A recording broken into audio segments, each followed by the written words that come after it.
পটাটনের মধ্যে বসে, কাঠের মধ্যে বসে বলতেন এই মুহূর্তে চলে যাও সিলেট বন্দরে। তেল লাগতো না, কেরোসিন লাগতো না, ডিজেল লাগতো না। উনি যখন মারা গেলেন তার উম্মতেরা গিয়া ওই তাপটার মধ্যে বসে বসার পর বলে বেশি দূর যাওয়ার দরকার নাই, কাছেই 1 কিলোমিটার দূরে যাও, আর কোনোদিন ওঠে নাই। এরকম করে পৃথিবীতে সব নবীকে আল্লাহ পাক মর্যাদা দিয়েছিলেন। বিশ্ব নবীকে 3000 মর্যাদা দিয়েছিলেন। 2999টি মর্যাদা আল্লাহ পাক নিয়ে নিয়েছেন। একটা মর্যাদা কিয়ামত পর্যন্ত রেখে দিয়েছেন, তার নাম হলো কোরআনুল কারীম। ঠিক না? এই কোরআন যে মর্যাদা দিয়েছেন, সেই কোরআন আজকে মুসলমানের কাছে আছে, কিন্তু মুসলমান আমরা আমাদের চরিত্রকে পরিবর্তন করতে জবাবদার করেছি, চরিত্রকে পরিবর্তন করতে পারি না। এই কোরআনের ছোঁয়া দিতে আগে কেউ যদি হারামজাদা থাকে, মানে খারাপ মানুষ যদি থাকে, এটা কি হয়ে যায়?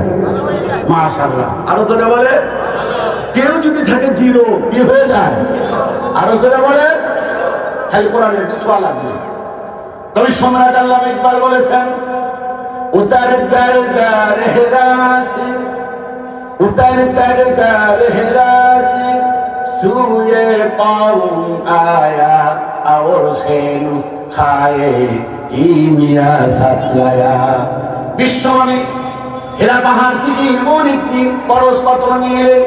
এই পরশ পাথরের ছোঁয়া যার হৃদয়ের মধ্যে লেগেছে, যার হাতের ছোঁয়া লেগেছে, ভালো মনে যদি ছোঁয়া দিয়ে থাকে, সে থাকে যদি জিরো, আল্লাহ পাক তাকে হিরো বানিয়ে দেন। পক্ষান্তরে কেউ যদি হিরো থাকে, কেউ যদি রাষ্ট্রনায়ক থাকে, কেউ যদি প্রধানমন্ত্রী থাকে, আর যদি যারা এই কোরআনের সঙ্গে বেয়াদবি করবে, কোরআনের ধারক বাহকদের সাথে বেয়াদবি করবে, আলেমদের সাথে বেয়াদবি করবে, আল্লাহ পাক এমন নাস্তানাবুদ করে দিবেন, খোদার আসমান থেকে গলায় ধাক্কা দিয়ে বের করে দুপুরের খাবারটা খাওয়ার সুযোগ দেয় না। সেই ক্ষমতা কার কাছে? আর সেটা বলেন কার কাছে? কোরআনের এমন একটি মুজিজা, এর মধ্যে বেয়াদবি করলে জীবন শেষ। আর বেয়াদবও যদি একটু এই কোরআনে ছোঁয়া লাগে, সে কি হয়ে যায়? ভালো মানুষ হয়ে যায়। সুবহানাল্লাহ তো বললেন না? হযরত ওমর কেমন মানুষ বিশ্বনবীর মাথা মুন্ড আনতে দিয়েছে, বিশ্বনবীর কাল্লা বলে দিলেন। এই মর্মে রওনা দিলেন। রওনা দেওয়ার পর রাস্তায় এক লোকের সঙ্গে দেখা, আত্মীয়ের সঙ্গে দেখা করে নাইন করে নাম। উনি বললেন কই যাও? তুমি জানো না? কই জানি, আগে নিজের ঘর সামলাও। গেলেন বাড়িতে, বোন তেলাওয়াত করতেছিলেন। বোনকে বললেন যে বোন তেলাওয়াত বাদ দে। উনি বললেন জীবন চলে যেতে পারে কিন্তু এটা ছাড়তে পারি না। ঠিক না? বিগত দিনগুলোতে আলেমদের উপরে জুলুম অত্যাচার কম হয় নাই, কিন্তু আলেমরা বাতিলের কাছে মাথা নত করে না। আর মুসলমান কথা বলেন, ঠিক না? জুলুম অত্যাচার যত বাড়ানো হয়েছে, আলেমদের ঈমান তত বেড়ে গেছে। কারণ বাতিলের কাছে কোনো আলেমেরা কখনো মাথা নত করে না। তবে সম্রাট আল্লামা ইকবাল খুব সুন্দর করে বলেছেন, বাতে সে দাবনি ওয়ালি, बातें से दबने वाली अय्या से नहीं हम सोबर कर चुका है इंतहा हमारा। हे बातिलेर गोष्ठी, তোমরা বারবার আমাদেরকে টেস্ট করেছো, পরীক্ষা করেছো, কিন্তু আমরা কখনো মাথা নত করি নাই। যতবার আমাদেরকে টেস্ট করেছো ততবার আমরা কৃতকার্য হয়েছি, কিন্তু তোমরা পরাজিত হয়েছো। জবাবদার ঠিক না? কারণ ক্ষমতার মালিক কে? এই ক্ষমতা নিয়ে তোমরা অনেক বাড়াবাড়ি করেছো, কিন্তু আল্লাহ বরদাস্ত করে নাই। ক্ষমতার মালিক কে? আল্লাহ। এখন জবাবদার এই কোরআনের কাছে কি আমরা আসতে রাজি আছি? আসতে রাজি আছি? আরো জোরে বলেন, আসতে রাজি আছি? শুধু তেলাওয়াত করবেন না, এর উপরে আমল করবেন। হ্যাঁ, শুধু তেলাওয়াত করলে হবে না। হযরত ওমর, এটি প্রায় ওয়াজ মাহফিল আমি বলি, হযরত ওমর একবার তার বন্ধুদেরকে উট জবাই করে দাওয়াত করে খাওয়ালেন। অনেক লোক দাওয়াত দিলেন। তো বন্ধুরা বললেন যে আমিরুল মুমিনিন কি মনে করে আমাদেরকে দাওয়াত করে উট জবাই করে খাওয়ালেন, আপনার মনে এত ফুর্তি কেন? উনি বললেন যে আমি সূরা বাকারা শেষ করেছি। কোন সূরা? লোকেরা বললেন সূরা বাকারা শেষ করতে সময় লেগেছে কতদিন? আমিরুল মুমিনিন হযরত ওমর বললেন, শোনো, সূরাতুল বাকারা শেষ করতে সময় লেগেছে মাত্র 2.5 বছর। 2.5 বছর সময় লাগছে সূরা বাকারা শেষ করতে। সাহাবীরা জিজ্ঞাসা করলেন, আচ্ছা এত সময় লাগলো কেন? উনি বললেন, এক একটা আয়াত তেলাওয়াত করেছি, এর মর্ম বুঝেছি, নিজের ভিতরে আমল এনেছি, এরপর পরের আয়াত তেলাওয়াত করেছি। আল্লাহু আকবার। আর আমাদের অবস্থা হলো আমরা তেলাওয়াত করতে করতে শেষ হয়ে যায়। এই যে রমজান মাস, আর কয়েকদিন পরে তো রমজান মাস, মা বোনেরা তেলাওয়াত করতে করতে আমরা মা বোনেরা খতম হয়ে যায়। কেউ 1 খতম, কেউ 2 খতম, কেউ 3 খতম করে, আমি শেষ। সাহাবায়ে কেরাম তেলাওয়াত করেন। বিশেষ করে এই যে রমজান মাসে খতমে তারাবি হয়, খতমে তারাবি খুব ভালো, আলহামদুলিল্লাহ বলেন। কিন্তু খতমে তারাবি করতে গিয়া যদি হাফেজ সাহেব একটু স্লো তেলাওয়াত করে, পিছন দিকে বলে মানে সুবিধা হচ্ছে না, আর একটু রানিং করে, রানিং করে, ঠিক কিনা বলেন?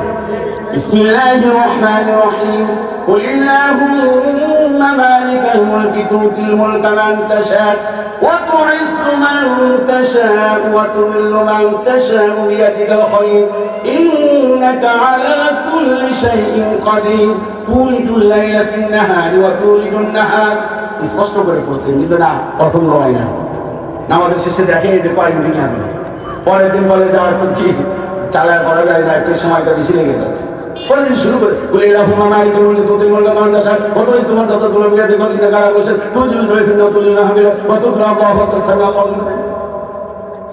আমি কি বাড়িয়ে বললাম না? ঠিক আছে, জাতির খবর পড়ে গেছে। এই জন্য প্রথম মেসেজ যেটা, এটা কিন্তু আমার বিষয় না, আমি আপনাদেরকে একটু মন রঞ্জন করার জন্য একটু কোরআন থেকে আলোচনা করতেছি। আলহামদুলিল্লাহ বলেন। আমার মূল বিষয়ে আলোচনা করবো ইনশাআল্লাহ। তো ভাই বলছেন যে একটু ভাই দেরিতে আসাতে, আমি দেরিতে আসিনি, আমি আগে আসছি। হয়তো আপনার একটি ইনফরমেশনে বলছিল আমি এখানে 8:30টায় আসছি। এরপরে আমার কোনো দুঃখ নাই দেরিতে উঠানোর, কারণ হলো বছরে তো আর সবসময় মাহফিল হয় না। লাখ লাখ টাকা খরচ করে মানুষের আওয়াজ শুনতে আসে, একটু লম্বা হলে কি সমস্যা আছে নাকি? পিছনের ভাইরা জিনা বললেন না, জিও বলেন, ঠিক কিনা বলেন? আছেন তো ইনশাআল্লাহ? এই কোরআনের সঙ্গে আছি তো আমরা ইনশাআল্লাহ। কে কে আছেন হাত তুলে দেখান তো ইনশাআল্লাহ। হাত নামান ভাইরা, কোরআনের সাথে থাকতে হবে। বলি ইনশাআল্লাহ, বলি ইনশাআল্লাহ, আরো জোরে বলেন ইনশাআল্লাহ। আচ্ছা, আমি কোরআন নিয়ে কথা বলবো ইনশাআল্লাহ। শুধু বলে যুবকদেরকে আমি ইসলামী গজল বা গান, সমসাময়িক গান শোনাবো ইনশাআল্লাহ। আজকের প্রতিপাদ্য বিষয় নিয়ে যে বিষয়ে কথা বলবো, এটি হলো আমার মূল বিষয়। আমি এতক্ষণ শুরু করিনি এই কারণে অনেক ভাইরা দেখলাম পরে এসেছে, যাতে করে ফার্স্ট টু লাস্ট আমার 1 ঘন্টা আলোচনা থাকতে পারে, এই জন্য আমি এখন শুরু করছি। তাতে করে আপনার খুশি হয়ে যায়। যারা খুশি তারা আলহামদুলিল্লাহ বলে, আরো জোরে। যারা বেজার তারা বলে নাউজুবিল্লাহ। না, কেউ কয়নি। সিলেটের লোক তো খুব চালাক মানুষ, মাশাআল্লাহ। আমার বর্তমান আসল শুরু করি আল্লাহর নামে।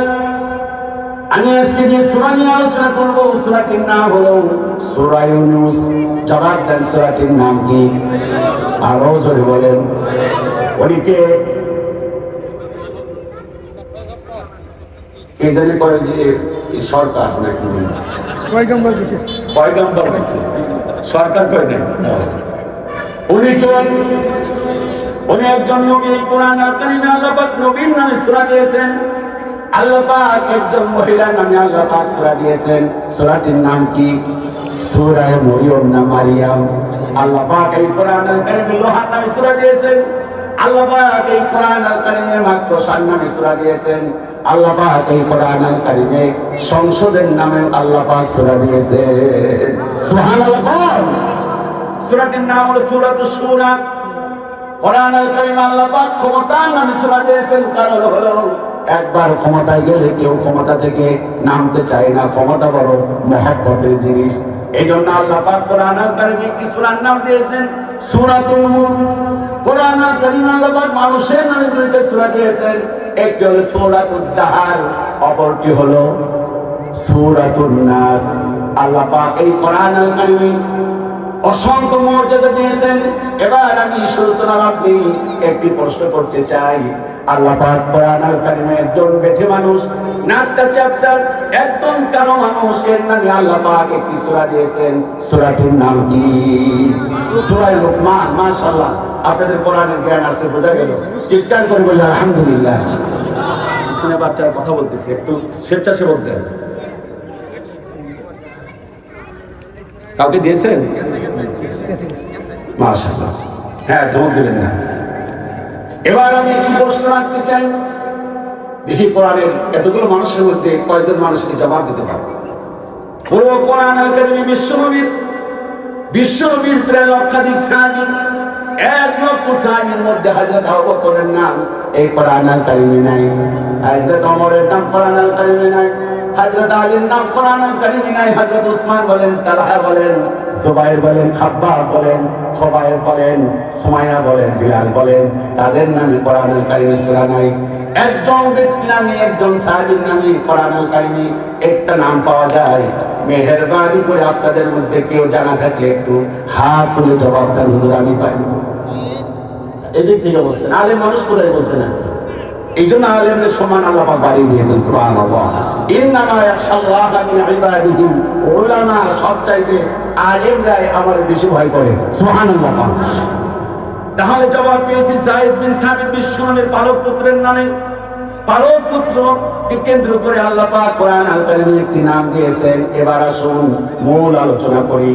আল্লাহ পাক বলেন, আলা ইন্না আউলিয়া আল্লাহি লা খাউফুন আলাইহিম ওয়ালা হুম ইয়াহজানুন।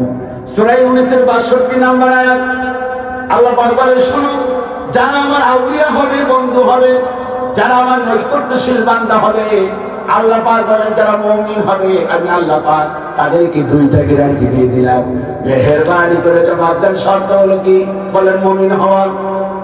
মেহেরবানি করে বলেন শর্ত কি?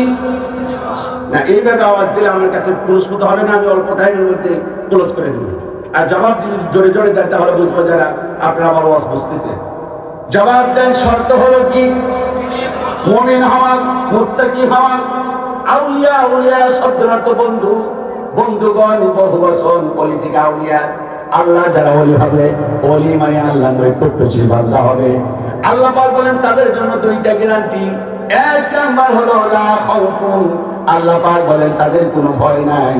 ওয়ালা হুম ইয়াহজানুন, আল্লাহ পাক বলেন দ্বিতীয়ত তাদের কোনো টেনশন নাই। সুবহানাল্লাহ। শর্ত হলো মুমিন হওয়া। ও তরুণ যুবকেরা কথা বলে, শর্ত হলো কি? আল্লাহ পাক বলেন তাদের কর্মসূচি হলো দুইটা। এক নাম্বার হলো আল্লাযীনা আমানু ওয়া কানু ইয়াত্তাকুন। কর্মসূচি হলো দুইটা। এক নাম্বার হলো ঈমানদার হতে হবে। সুবহানাল্লাহ বলেন। নাম্বার 1 ঈমানওয়ালা হতে হবে। 2 নাম্বার তাকওয়াবান হতে হবে, পরহেজগার হতে হবে, আল্লাহ ভীরু হতে হবে। মুনাফিক হলে চলবে না। আল্লাহ পাক বলে, শোনো, যদি তুমি তাকওয়াবান হও আর যদি মুমিন হও, আল্লাহ পাক বলেন লাহুমুল বুশরা ফিল হায়াতিদ দুনিয়া ওয়া ফিল আখিরাহ। আল্লাহ পাক বলেন, শোনো, লাহুমুল বুশরা ফিল হায়াতিদ দুনিয়া ওয়া ফিল আখিরাহ, তাহলে তোমাদের জন্য দুনিয়া এবং আখিরাতে রয়েছে সুসংবাদ। লা তাবদীলা লিকালিমাতিল্লাহ, আল্লাহর কথার কোনো পরিবর্তন নাই। যালিকা হুয়াল ফাওজুল আযীম, এটি হলো মহা সাফল্য। আমি এই তিনটা আয়াতের উপরে ৬২, ৬৩ এবং ৬৪ এই তিনটি আয়াতের উপরে কথা বলবো ইনশাআল্লাহ। আর জোরে বলি ইনশাআল্লাহ। নাম্বার 1 আল্লাযীনা আমানু, ঈমান নিয়ে কথা বলতে চাচ্ছি। এবার জবাব দিতে হবে মুসলমানের লোককে। আচ্ছা বলুন তো দেখি, একজন মানুষের সবচাইতে, মুসলমানের সবচাইতে বড় হাতিয়ারের নাম কি? মাশাআল্লাহ। এবার জবাব কিন্তু শেষ। এবার আপনারা ব্যাটারি চার্জ দিয়েছেন, ইমানি ব্যাটারি। আমি খুব খুশি হয়েছি। আর একটা কথা বলবো, আমি এর আগে বললাম কিন্তু কখনো এইভাবে বোঝার চেষ্টা করিনি। আল্লাহ পাক বলেছিলাম ইয়াফিরু আলাইয়া সুম্মা ওয়া উমিয়া, বলেছেন যে কোরআন শোনার পর এক শ্রেণীর লোক বোধা, বধির এবং তারা হলো বোবা, বধির এবং তাদের দিলের মধ্যে আমি আল্লাহ পাক নহর পেয়ে দিয়েছি। তারা কোরআনের আয়াত তেলাওয়াত শোনার পর মাঝখানে উঠে যাবে। এবার আপনারা দেখবেন যে এই বধির আপনার পাশে আছে নাকি কেউ, এটা দেখে নেবেন। আমি এই জন্য বলছি যে ঈমান বললেন, ঈমানওয়ালা যারা তারাই তো ঈমান বলেছে। জবাব দেন ঠিক কিনা? এবার জবাব দেন, একজন মুমিনের সবচাইতে বড় হাতিয়ারের নাম কি? আরো জোরে বলেন, আরো জোরে বলেন। একজন হিন্দু জাহান্নামী হবে, একজন খ্রিস্টান জাহান্নামী হবে, একজন বৌদ্ধ জাহান্নামী হবে, আর একজন মুসলমান তিনি জান্নাতি হবে। একটা জিনিসের পার্থক্য, ব্যবধান, তার নাম কি? মাশাআল্লাহ। তার নাম কি? আরো জোরে বলেন, তার নাম কি? তার নাম হলো ঈমান। ঈমানের দিক হলো তিনটা। এক নাম্বার হলো মুখে বলতে হবে আশহাদু আল্লা ইলাহা ইল্লাল্লাহু ওয়া আশহাদু আন্না মুহাম্মাদান আবদুহু ওয়া রাসূলুহু। নাম্বার শর্ত এক, আপনার মুখে বলতে হবে। দুই নাম্বার হলো অন্তরে বিশ্বাস করতে হবে। অন্তরে শুধু বিশ্বাস করলে হবে না, মুখে বললাম অন্তরে বিশ্বাস করলাম। তিন নাম্বার হলো কাজে পরিণত করতে হবে, আমল দিয়ে দেখাতে হবে আমি প্রকৃতপক্ষে ঈমানদার। এই তিনটা শর্ত যারা মানবে তারাই হলো ঈমানদার। তারা কি? আরো সরে বলেন তারা কি? আল্লাহ পাক বলেন সূরা বাকারা, ইয়া আইয়ুহাল্লাযীনা আমানু দুখুলু ফিস-সিলমি কাফা। এই ঈমানদারেরা উদখুলু ফিস-সিলমি কাফা, পরিপূর্ণভাবে আমার ইসলামের মধ্যে দাখিল হও, ঈমানের মধ্যে দাখিল হও। সুবহানাল্লাহ। আল্লাহ পাক বলেছেন আফাতুমিনুনা বিবাদিল কিতাবি ওয়া তাকফুরুনা বিবাদ। কিতাবের কিছু অংশ মানবা, কিছু জিনিসের প্রতি ঈমান আনবা, আর কিছু জিনিসের প্রতি ঈমান আনবে না।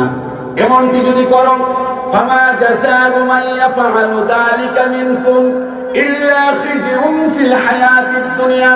এমনটি যদি করো তাহলে দুনিয়া লাঞ্ছনা গঞ্ছনা এবং আখিরাতে রয়েছে কঠিন শাস্তি। এই জন্য আমার ভাইরা, ঈমান শুধু মুখে বললে হবে না, ঈমান আনার পর ঈমানের উপর অটল এবং অবিচল থাকতে হবে। সুবহানাল্লাহ। চিল্লা বলুন আল্লাহু আকবার। গোলাম বলে মাথা নাও নামাজের মাঝে, সেই আল্লাহর সাথে বেঈমানি করো সকাল সাঁঝে। তাকে সকল ক্ষেত্রে না মানিলে, তাকে সকল ক্ষেত্রে না মানিলে কিছু গ্রহণযোগ্য নয়। এক আল্লাহর গোলাম আমি, এই তো পরিচয় আমার, এই তো পরিচয়। ঠিক না? আরো ছেড়ে বলুন, আওয়াজ দিয়ে বলুন আল্লাহু আকবার। চারদিকে দুশ্মন, ভেঙো না মন, সাহস জমিয়ে রাখো বুকে। ঈমান জিন্দা করে জিহাদের হুঙ্কারে পরাজিত করো শত্রুকে। চারদিকে গাদ্দার ভিনদেশী তাবেদার, সজাগ দৃষ্টি রাখো সবে। সকল মির্জাফর বিদেশি গোলামচার রুখতে তাদের আজ হবে। বাংলাদেশ আমার, বাংলাদেশ তোমার, বাংলাদেশ আল্লাহর দান। সোনার জন্মভূমি তোমার জন্যে আমি জীবন দিয়েছি কুরবান। ইঞ্চি ইঞ্চি মাটি সোনার চাইতে খাঁটি নগদ রক্ত দিয়ে কেনা। শত্রু বাহানাদার একটি কণাও তার কেড়ে নিতে কেউ পারবে না। জবাব দেন ঠিক না? ঈমানের উপর অটল এবং অবিচল থাকতে হবে বলে ইনশাআল্লাহ। আজকে আমি চারটা বিষয় নিয়ে কথা বলবো। কয়টা? আর জোরে বলেন। এক নাম্বার, ঈমানের পরিচয়। কিসের পরিচয়? ঈমানের পরিচয় মানে ঈমানের কর্মসূচি, ঈমানদার যারা তাদের কাজ কারবার কি কি, অর্থাৎ ঈমানের বৈশিষ্ট্য, মুমিনের বৈশিষ্ট্য। নাম্বার 2, ঈমানদারদের হলো ঈমানদারদের কাছে আল্লাহর দাবি। কয়টা গেল? 3 নাম্বার, ঈমানের পরীক্ষা। কয়টা? 4 নাম্বার, ঈমানের গুরুত্ব। এই 4টা বিষয় নিয়ে অল্প অল্প কিছু সময় কথা বলবো। শেষ পর্যন্ত যারা থাকবেন, এটা হলো দ্বিতীয় পর্ব, প্রথম পর্ব শুরু হয়েছে। এই পর্বে কে কে থাকবেন তারা একটু হাত তুলে দেখান ইনশাআল্লাহ। লিল্লাহি তাকবীর।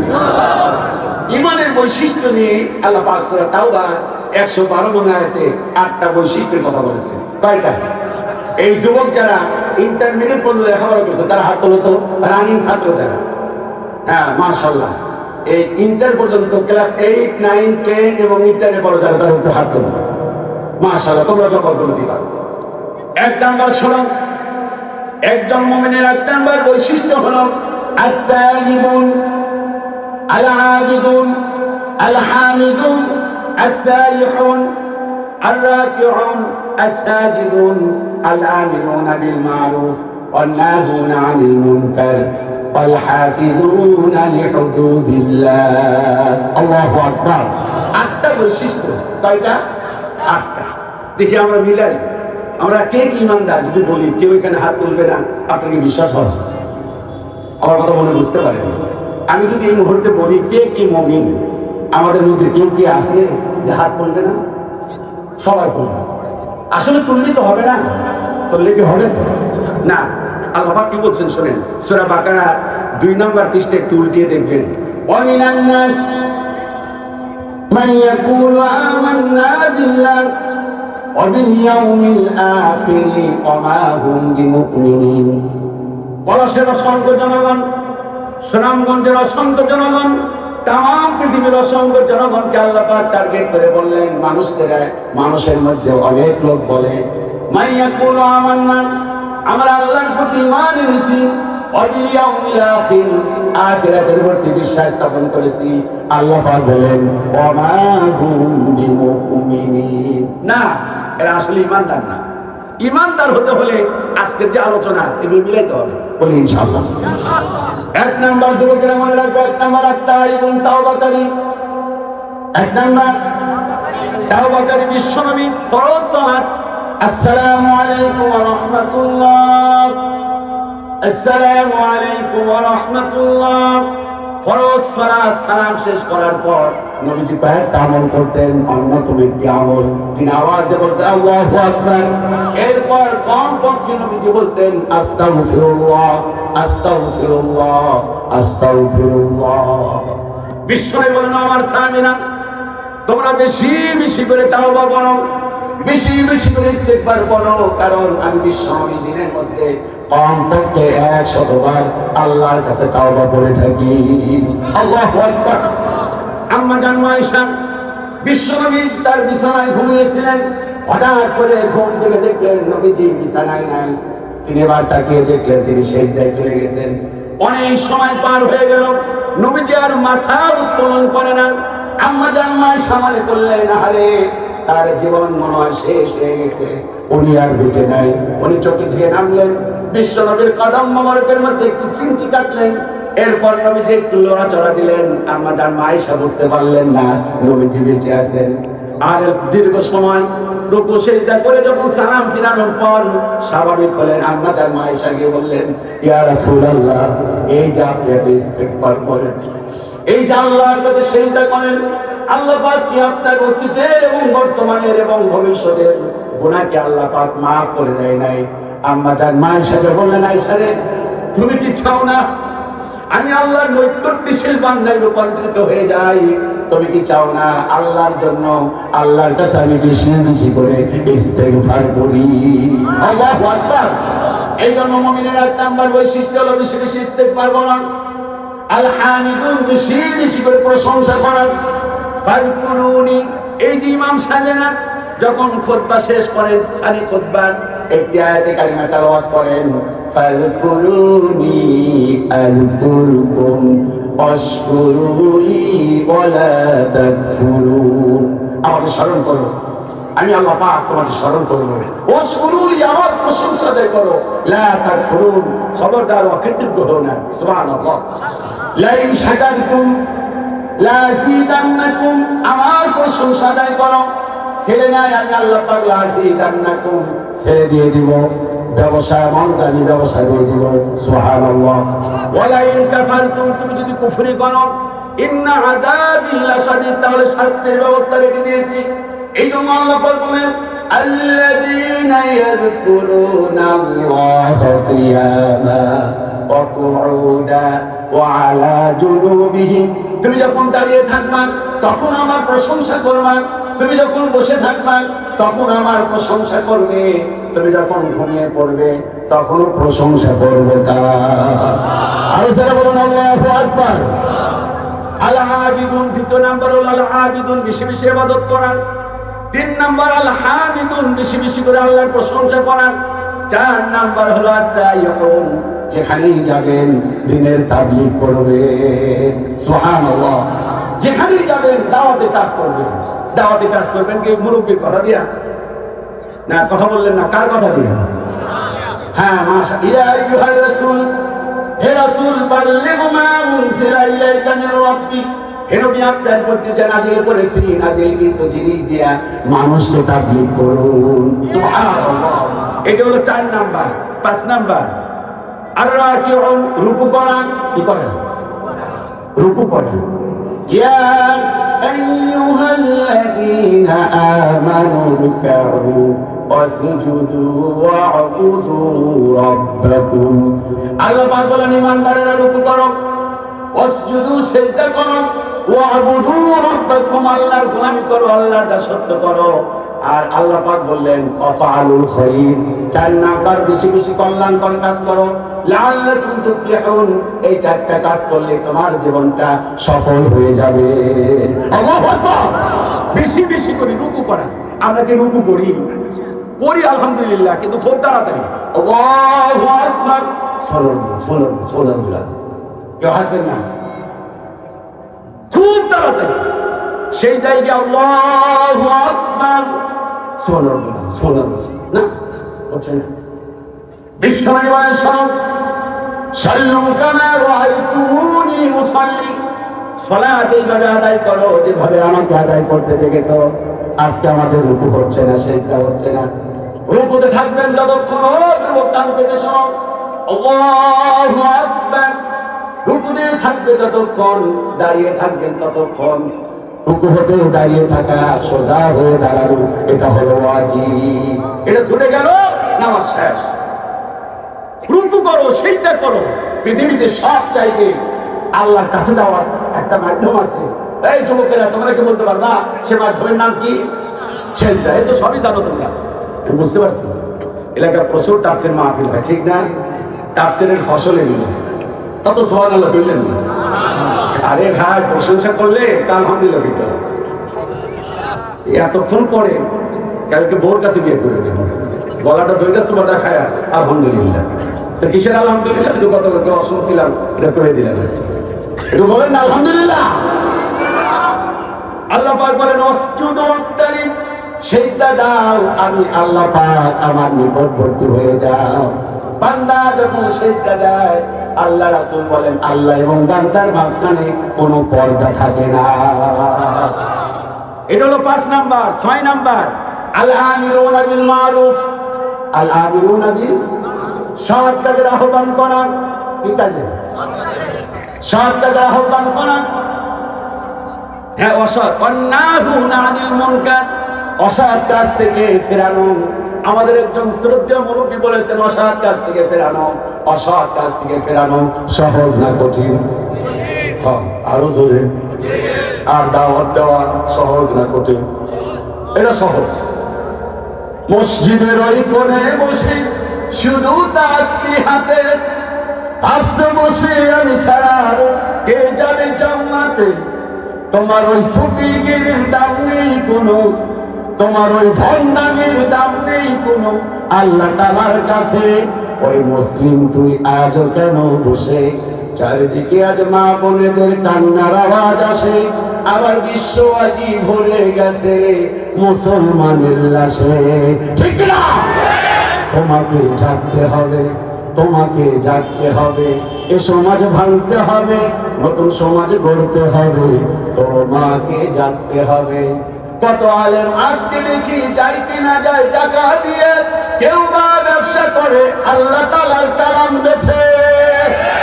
তাই তো হকের কথা যায় না শোনা তাদের মুখে, তাই তো হকের কথা যায় না শোনা তাদের মুখে।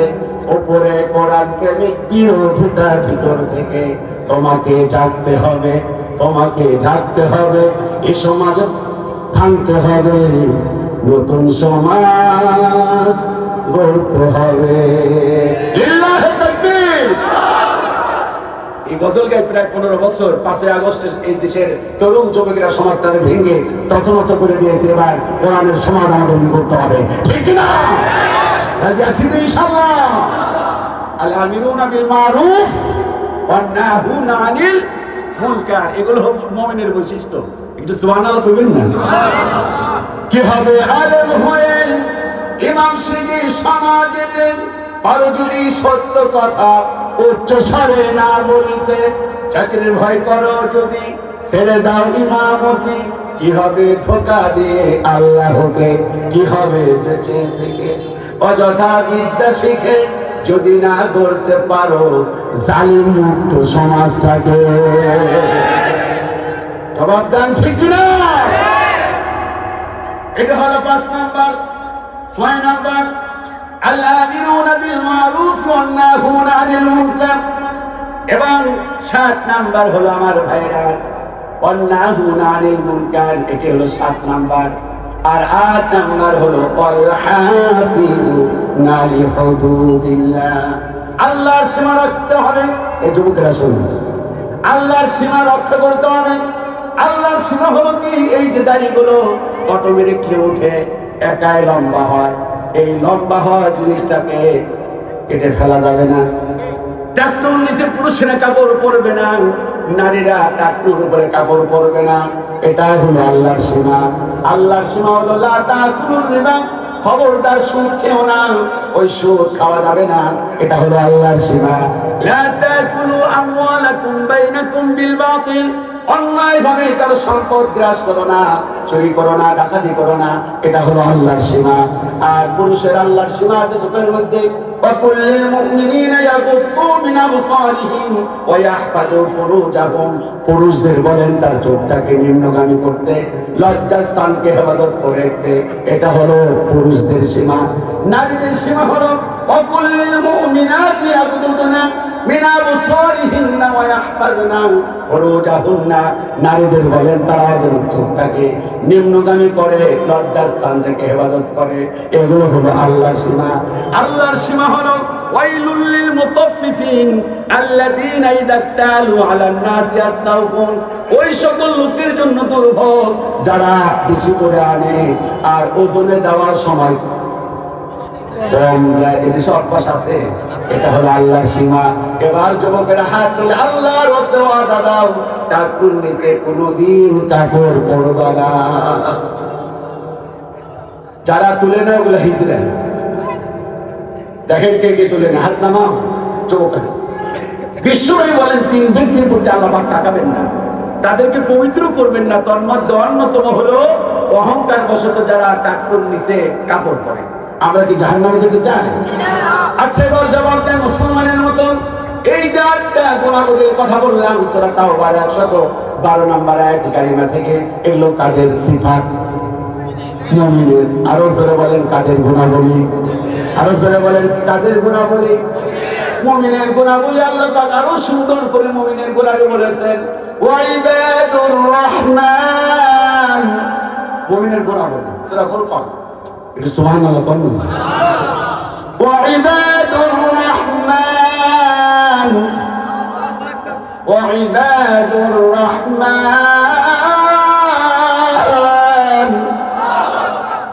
ওয়া ইবাদুর রহমান আল্লাযীনা ইয়ামশুনা আলাল আরদি হাওনা ওয়া ইযা খাতাবাহুমুল জাহিলুন وَإِذَا خَاطَبَهُمُ الْجَاهِلُونَ قَالُوا سَلَامًا وَالَّذِينَ يَبِيتُونَ لِرَبِّهِمْ سُجَّدًا وَقِيَامًا وَالَّذِينَ يَقُولُونَ رَبَّنَا اصْرِفْ عَنَّا عَذَابَ جَهَنَّمَ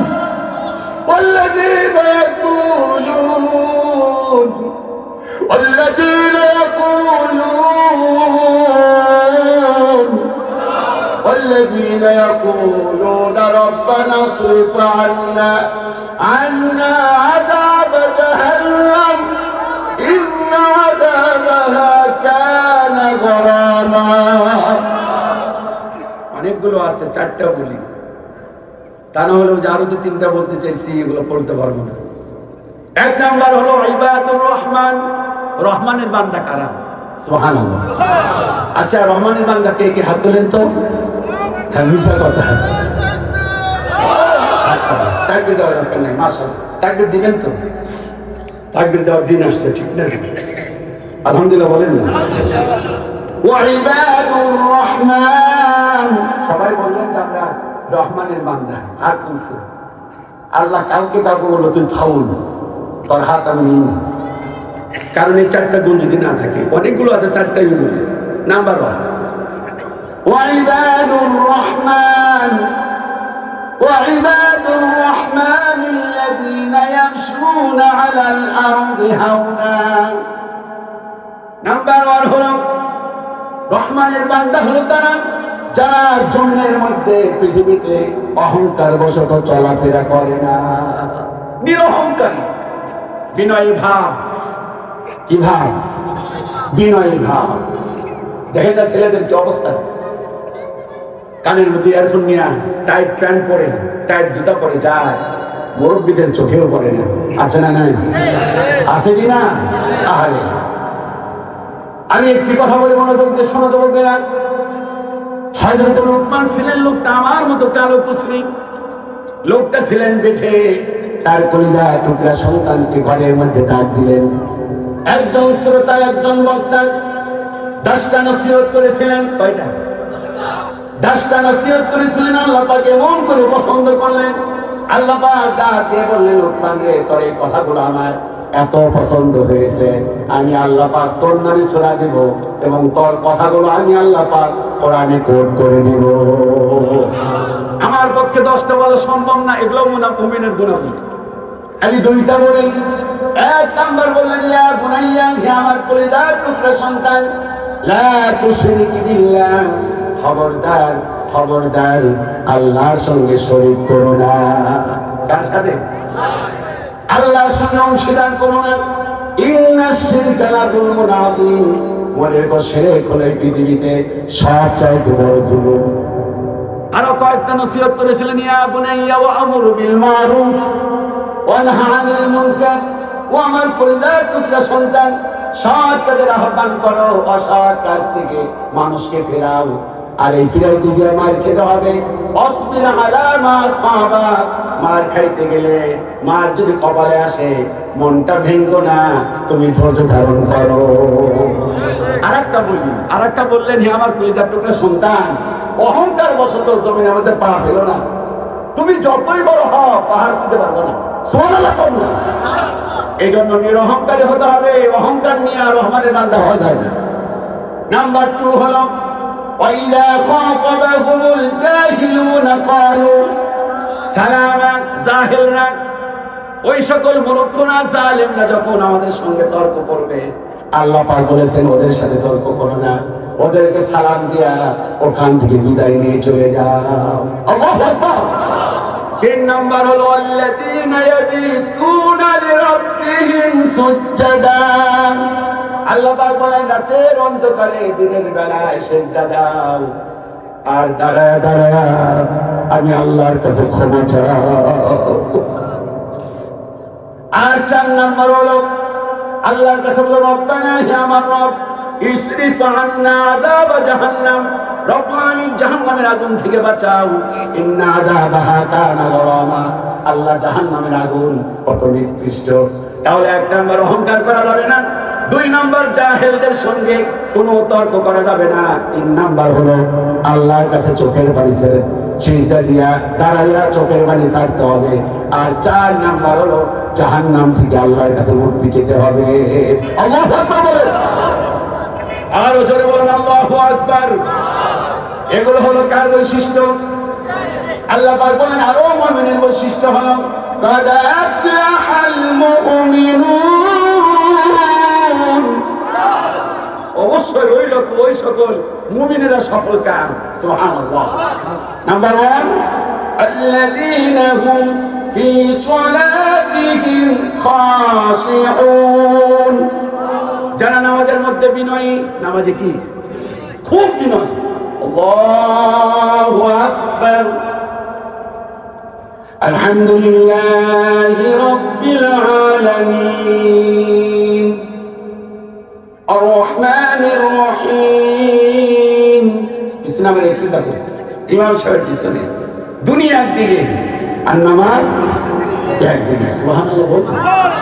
বিনয়ী নামাজ। এখন কি বিনয়ী নামাজ আছে? খুব কম।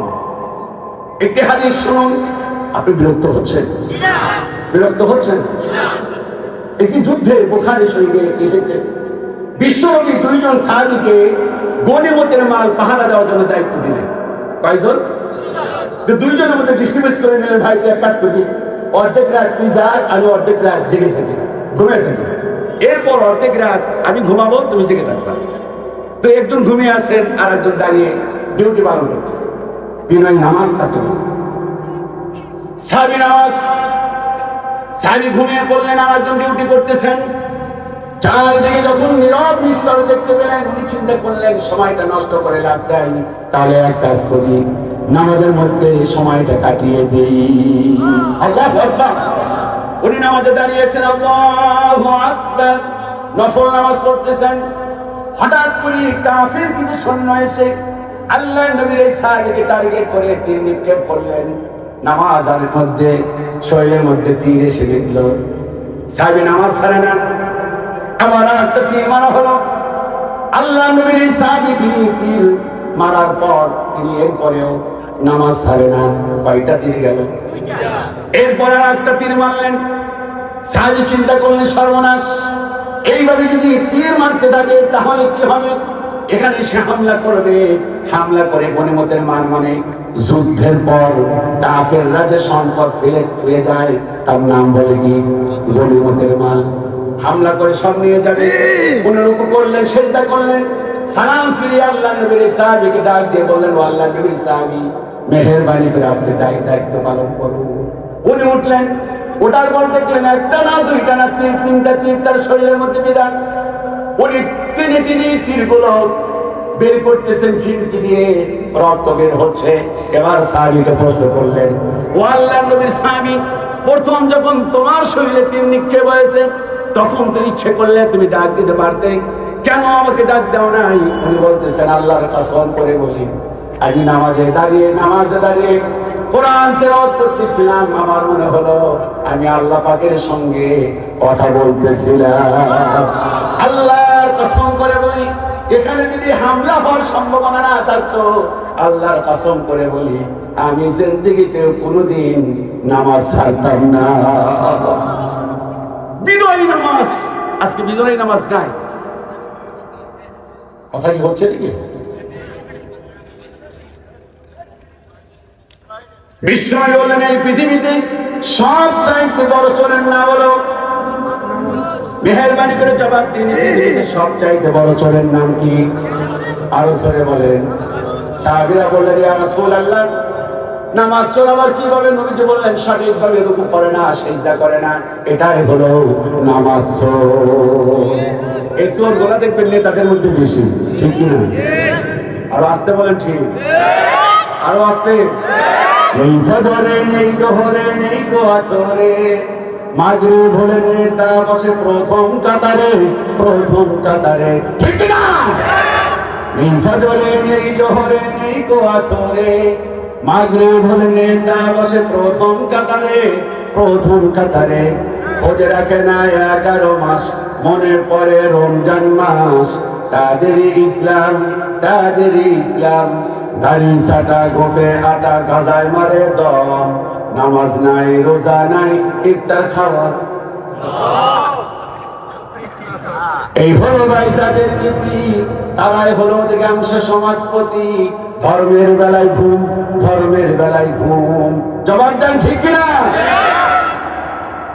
2 নাম্বার গুণাবলী হলো, 1 নাম্বার বিনয় নামাজ, 2 নাম্বার ওয়াল্লাযীনা হুম আনিল লাগবি মুরিদুন, 2 নাম্বার হলো মুখের মধ্যে তালা মারবে, অসার কথাবার্তা বলবে না, আজে বাজে কোনো কথা বলবে না।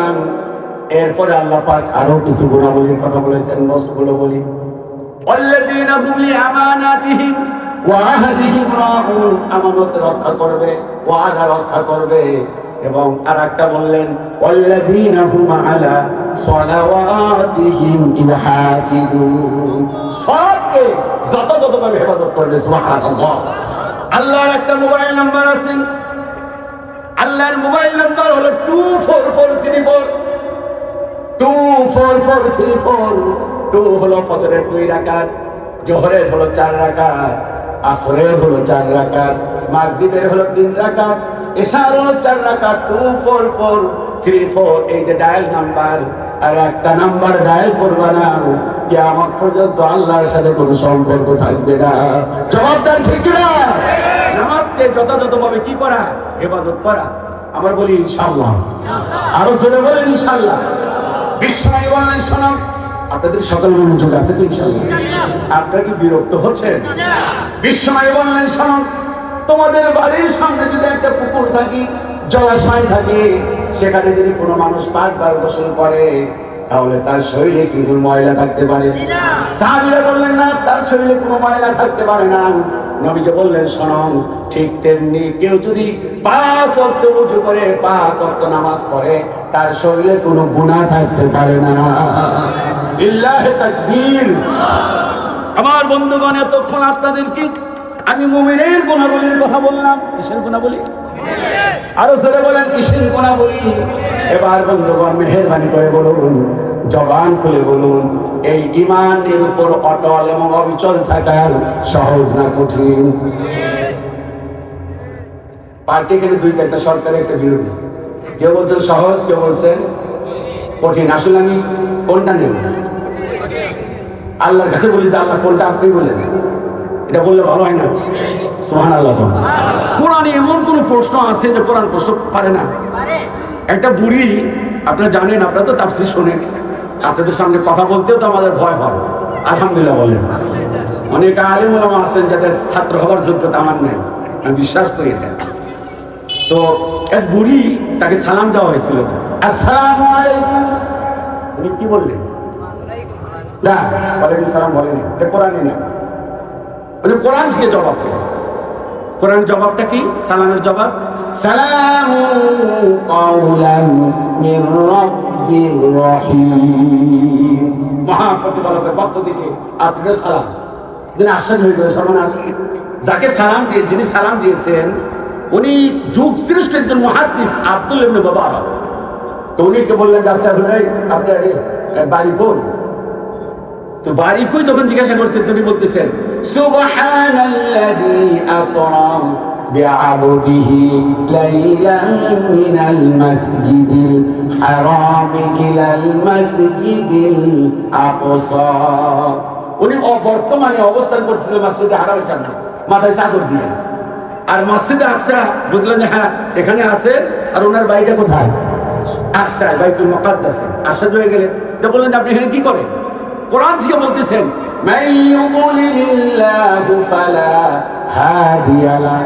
আল্লাহ যদি কাউকে পথ হারিয়ে দেয় সে আর পথ খুঁজে পায় না। বুঝলেন? যা বলি, তুমি রাস্তা হারিয়ে ফেলছো। সুবহানাল্লাহ বললেন। কি প্রশ্ন করে সেই প্রশ্নের জবাব তিনি কি দিয়ে দিচ্ছেন? তোমাকে জিজ্ঞাসা করলেন যে আচ্ছা আমি এত কথা প্রশ্ন করি, আপনি এগুলো কোরআন দিয়ে জবাব দেন কেন? এটাও দিলেন কোরআন দিয়ে, জবাব দিচ্ছেন কি? যে কোরআন দিয়ে আপনি কোরআন দিয়ে কথা বলেন কেন? জবাব বলতেছেন, মা ইয়ালফিযু মিন কাওলিন ইল্লা লাদাইহি রাকীবুন আতীদ। বান্দার এমন কোন কথা নাই যা আল্লাহ পাক রেকর্ড করে না। যেহেতু আল্লাহ পাক সব কথা রেকর্ড করে, এই জন্য আমি কোরআন ধরে কথা বলি। সুবহানাল্লাহ। বলেন, আচ্ছা আপনার ছেলে মেয়ে আছে নাকি? ওমা তিলকা বিয়ামিনিকা ইয়া মূসা। বলে, আরো ছেলে আছে? ইয়া ইয়াহইয়া খুযিল কিতাবা বিকুওয়া। মেয়ে আছে নাকি? ওয়াযকুর ফিল কিতাবি মারইয়াম। সুবহানাল্লাহ। তা আমরা আল্লাহরে বলি যে আল্লাহ, এই সুনামগঞ্জের লোকেরা, এই থানার নাম কি? বিশম্বপুর। এই এলাকা, আমার এলাকা কখনো আসা হয়নি, আলহামদুলিল্লাহ। অনেক দূর, তাই না? ঢাকা থেকে অনেক দূর। এর আগে বেশ কয়েকবার আমাকে দাওয়াত করা হয়েছে। আমার একটা ফ্রেন্ড আছে, আজিমুল করে নাম, তাই বলে, ইসলামী আন্দোলনের সক্রিয় একজন কর্মী, রোকন। আমাকে এর আগে 2বার দাওয়াত দিয়েছিল। আমি এত দূর দিকে আসিনি। এখন মাঝখানে একটি কথা বলবো না, এখন পরে বলবো নাকি? এখন বলবো, পরে বলি একটু, ঠিক না? একটু পরে বলি, ঠিক না? হ্যাঁ, পরে বলি। হ্যাঁ, না, মুরব্বীদের কথা শুনতে হয়, একটু পরে বলি, ঠিক না? একটু জোরে সোরে আমার বন্ধুগণ, পরে বলি ইনশাআল্লাহ। আমি মনে করে দেবেন হুজুর কি জানি বলতে চেয়েছিলেন। তো কোরআনকে প্রশ্ন করুন। বিশম্বপুরের লোকেরা বলে, বিশম্বপুরের লোকেরা বলে ঈমানের উপর অটল থাকা সহজ। এবার মেহেরবানি করে বলেন, জান্নাতে যাওয়া সহজ না কঠিন? ছোট বাচ্চা কয় সহজ। কোরআনকে প্রশ্ন করেন, কোরআন আসলে বিষয়টা কি? কোরআন জবাব দিচ্ছেন সূরা রুম থেকে। ডানে বামে তাকাবেন না। এবার আয়াত টু আয়াত বলার চেষ্টা করব। আয়াত দিয়ে কোরআনের তাফসীর হবে, আয়াত দিয়ে। সুবহানাল্লাহ বলি। আহাসিবান নাস, সূরা রুমের 2 নম্বর আয়াতে আল্লাহ পাক বলেন, আহাসিবান নাস, তোমাদেরকে ধারণা অভিসম্পদের লোকের ধারণা হাসিবান নাস আইয়ুতরাকু, আমি আল্লাহ পাক এমনি তোমাদেরকে ছেড়ে দিব। আইয়াকুলু আমান্না, মুখে বলবা আমরা ঈমান এনেছি, ওয়াহুম লা ইফতানুন, আমি আল্লাহ পাক কি তোমাদের পরীক্ষা করব না? এবার জবাব দেন, পরীক্ষা সহজ না কঠিন? এবার লাইনে আসলেন আল্লাহ পাক বলেন আম হাসিবতুম আন তাদখুলুল জান্নাত, তোমাদেরকে ধারণা এমনি আমি আল্লাহ পাক তোমাদেরকে ধাক্কা দিয়া জান্নাতে পৌঁছে দিব? আই কি জানি একটা গান আছে, গজল আছে, কি জানি একটা কবিতা আছে, ওই যে মামু বাড়ি যাই ফুল তুলিতে যাই, ফুলের মালা গলা দিয়া মামু বাড়ি আছে, এরকম এরকম বিষয় না, এরকম বিষয় না যে আমি গাজীপুর থেকে আসলাম আর চেয়ারম্যান বাড়িতে এসে নানান ধরনের খাবার খেলাম, কি মজা, কি টেস্ট, যাবার প্রাককালে পকেট বোঝায় হাদিয়া দিয়ে দিবে, বিষয়টা এরকম না। মাহফিলে আসলাম, কি সুন্দর চা দিল, খাইবা না খাই খেয়াল করতেছে, হুজুরের কত কষ্ট হচ্ছে এখানে, কি সুন্দর টিস্যু দেওয়া হয়েছে, মাইকের সাউন্ড কত সুন্দর, আলহামদুলিল্লাহ বলেন, সব সুন্দর, বিষয়টা এরকম না। আল্লাহ পাক বলেন আম হাসিবতুম আন তাদখুলুল জান্নাহ, তোমাদের কি ধারণা আমি আল্লাহ পাক এমনি তোমাদেরকে জান্নাতে পৌঁছে দিব? ওয়ালাম্মা ইয়ালামিল্লাহুল্লাযীনা জাহাদু মিনকুম, এক নাম্বার হলো তোমাদেরকে জিহাদ করতে হবে। আল্লাহু আকবার। বিপ্লব মানে জীবন নিয়া বসে থাকা নয়, সে কোনদিন আসবে না রে, করো যদি ভয়, আসবে বিজয়, রক্ত আর জীবনের বিনিময়, ঠিক না? আসবে বিজয়, রক্ত আর জীবনের বিনিময়, বিপ্লব মানে জীবন দিয়া বসে থাকা নয়, সে কোনদিন আসবে না রে, করো যদি ভয়। লড়াইয়ের ময়দানেতে জিতে তোমাকে হবে, প্রয়োজনে সব রক্তটুকু জমিনে ঢেলে দিবে। লড়াইয়ের ওই ময়দানেতে জিতে তোমাকে হবে, প্রয়োজনে সব রক্তটুকু জমিনে ঢেলে দিবে। তবুও তোমায় লড়তেই হবে সবাই, তবুও তোমায় লড়তেই হবে, তবুও তোমায় লড়তেই হবে, মানিবি না পরাজয়। বিপ্লব মানে জীবন দিয়া বসে থাকা নয়, সে কোনদিন আসবে না রে, করো যদি ভয়। আল্লাহ পাক বলেন এত সহজ বিষয় নয়, গলায় ধাক্কা দিয়া জিকির করে আর নামাজ পড়ে যাকাত দিয়া হজ করে তুমি জান্নাতে যাবা, বিষয়টা এরকম না। জান্নাতে যেতে হলে শর্ত পূরণ করতে হবে, ফরম পূরণ করতে হবে। ফরম, এক নাম্বার ফরম, তার নাম হলো জিহাদ। দুই নাম্বার হলো মার খেতে হবে, মার খেতে হবে। কেমন মার? বিশ্বনবী মক্কার সামনে তিনি আরাম ফরমাচ্ছিলেন, হযরত খাব্বাব ইবনে আরাত এসে বললেন, ইয়া রাসূলুল্লাহ আলা তাস্তানসিরুনা আলা তাদউল্লাহ লানা, ইয়া রাসূলুল্লাহ আপনি কি আমাদের জন্য আল্লাহর কাছে সাহায্য চাইবেন না? আপনি কি আমাদের কাছে আল্লাহর কাছে দোয়া করবেন না? আমরা মার খেতে খেতে মরে গেলাম। বিশ্বনবী বলেন, আমার সাহাবী, তোমাদের প্রতি কি আর জুলুম হয়, অত্যাচার হয়? পূর্ববর্তী নবী রাসূলের উম্মতদেরকে এরকম কোপ খনন করা হতো, গলায় ধাক্কা দিয়ে ফেলে দেওয়া হতো, লোহার চিরুনি দিয়ে তার শরীর থেকে চামড়াগুলো আলাদা করা হতো। এরপরেও তাদেরকে দিন থেকে এক চুল পরিমাণ মাহরুম করা যায় নাই। বিগত দিনগুলো দেখেছি ইসলামী সক্রিয় কর্মী যারা, হকপন্থী ইসলামী আন্দোলন যারা করে, তাদের চোখ উপড়ে ফেলা হয়েছে। জবাব দেন ঠিক কিনা? তাদের মধ্যে গুলি করা হয়েছে, গুম করা হয়েছে। শহীদ আল্লামা সাইদ সাহেবকে বিনা দোষে 13টা বছর জেলখানায় নেওয়ার পর তারা সহ্য করতে পারে না, শেষ পর্যন্ত তারা আমার ঢাকায় চিকিৎসার নামে ইনজেকশন করে দুনিয়া থেকে বিদায় করে দিয়েছে। এরপর ইসলামী আন্দোলনের কর্মীরা তারা কখনো তারা জঙ্গি মনোভাব নেয় নাই, তারা আল্লাহর কাছে বিচার দিয়েছে। কোন এক সময় যদি আসে, যদি সুযোগ হয়, কোরআনের আইন রাষ্ট্রে কায়েম করে প্রত্যেকটি হত্যার বিচার এদেশের ইসলামী আন্দোলনের সক্রিয় কর্মী রাজনীতিবিদরা করবে ইনশাআল্লাহ। জবাব দেন ঠিক কিনা?